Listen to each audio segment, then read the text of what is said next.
Alright everyone, so in this video here, I'm really excited. I just got this in the mail. I was playing it for a little while and now I'm making my initial impressions of this. Well, not necessarily the Lynx itself, but what's in the cartridge slot. Now, you might notice it looks a little different. Look at that! A micro SD card slot. Is this a flash card for the Atari Lynx?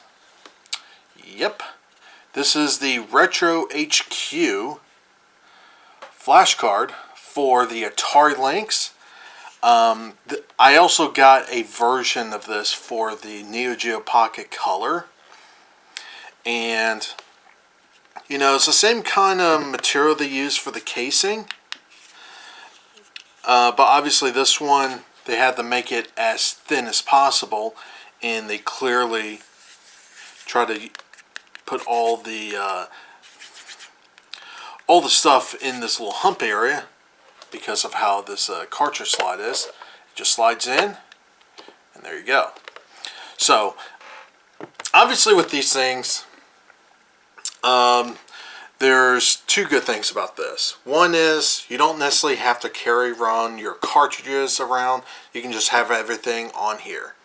Another thing I like about having a flash card for a retro console, first and foremost, I'm just going to say this. In terms of the legal side of things, I'm going to leave that up to you. I'm not going to tell you where to find them. You can easily search them online for stuff, and I'll just say this: it is possible to get every single game that was ever released for the Lynx onto the flash card, including prototype games that was never actually released. Yes, I even played the Alien vs. Predator prototype for this thing. So, I do have a 32 gig micro SD card in this thing. It's a little bit of an overkill.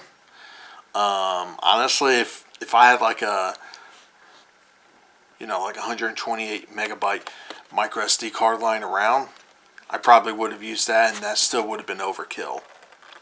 So yeah, so this thing's like $100. There is one thing I noticed. I don't think this is the norm. This is just more of a nitpick. But I don't know how well the camera's going to pick this up. But if you notice on the casing, it seems like it's kind of slanted down on that side here. And I don't know if there's just a little bit of a defect. It doesn't really affect the use or anything. But I'm only pointing this out because this is a $100 device. And for $100, like, well, I'm not really expecting stuff like this. So that is something to keep in mind. I don't know if this is actually done with 3D printer or not. It might be. I'm not 100% sure. But it is fully compatible with both versions of the Lynx. So I am using the Lynx 2.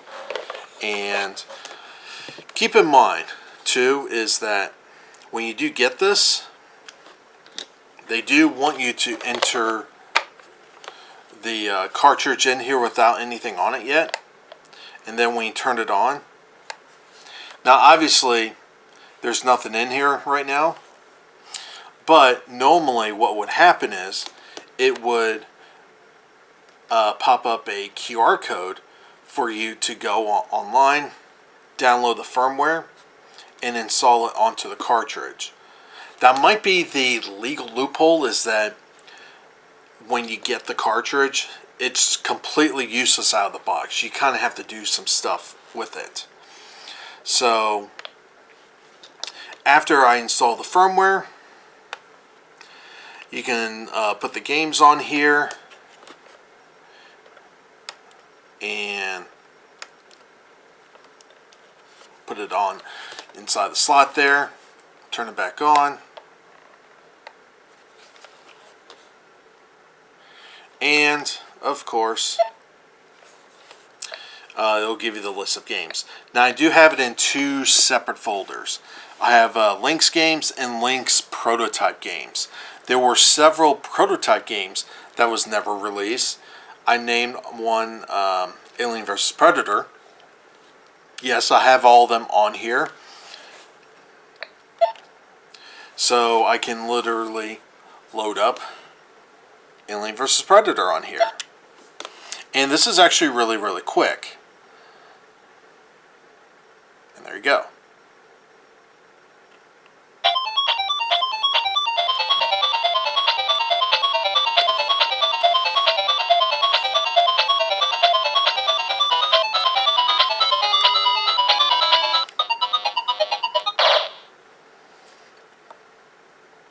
So yeah, I'm not going to say this is really a first-person shooter. It's more of a first-person find the bombs and leave type of game. But this is technically a first-person view game for the Lynx in the traditional sense in terms of first-person shooters, which is actually kind of cool. And it makes you wonder if this was a lot more successful and if this was on the market for much longer, that maybe it could have been possible for a possible Doom port for this thing. That would be actually kind of cool. And if someone actually does, I'll actually be able to play on this thing. I do need to find some homebrews for this thing.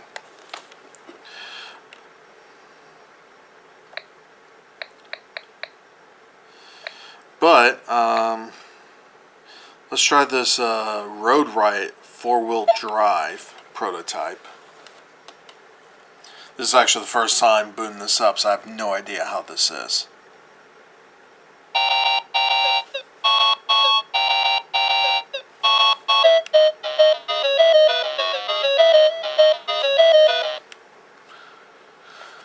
Oh, okay, this is like an isometric. Oh no, this...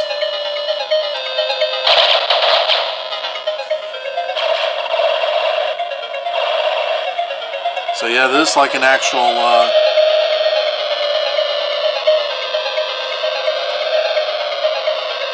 That's actually kind of cool. But anyway, I'm not really here to talk about the games themselves. I just wanted to quickly talk about the RetroHQ flash card for the Atari Lynx. Apart from this little minor defect here, this thing actually works really, really well. It took very little time to set this up.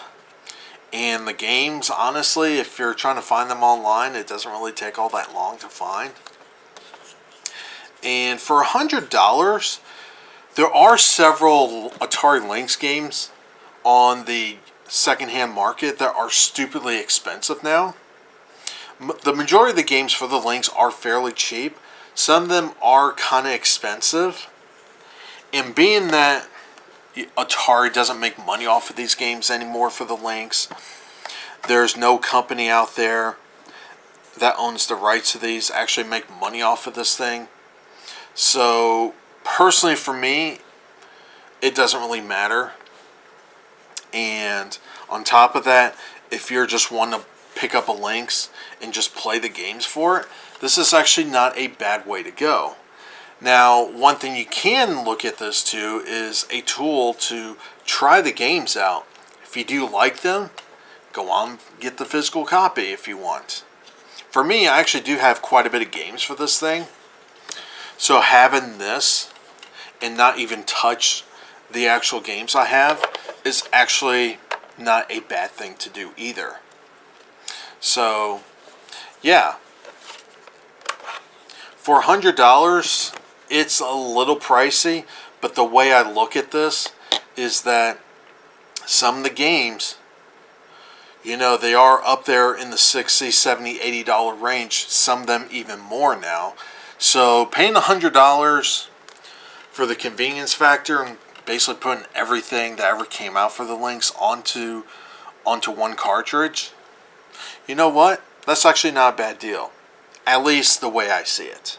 Anyway, that's pretty much it. Like always, have a good one.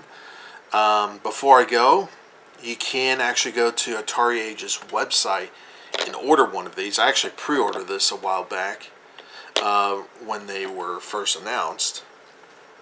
I went ahead and pre-ordered, got this in the mail. Been playing some Atari Lynx games, old school style, and it's really, really cool. So, yeah.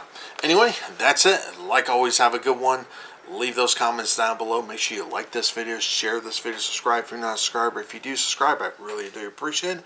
And like always, have a good one.